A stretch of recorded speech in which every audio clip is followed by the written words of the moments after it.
SC వర్గీకరణ కోసం ఏర్పాటైన తెలంగాణ క్యాబినెట్ సబ్ కమిటీ తాజాగా ప్రభుత్వానికి కీలక సిఫారసు చేయాలని నిర్ణయించింది.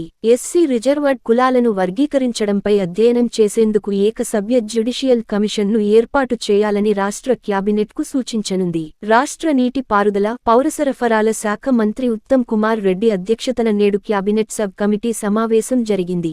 మంత్రులు సీతక్క, పొన్నం ప్రభాకర్, శ్రీధర్ బాబు, దామోదర రాజనరసింహ, సిఎస్ శాంతి కుమారి, అడ్వొకేట్ జనరల్ సుదర్శన్ రెడ్డి, ఇతర ఉన్నతాధికారులు ఈ సమావేశానికి హాజరయ్యారు. ఎస్సీ వర్గీకరణ అంశంపై ఈ సబ్ కమిటీ ఇప్పటికే 3 పర్యాయాలు సమావేశమైంది.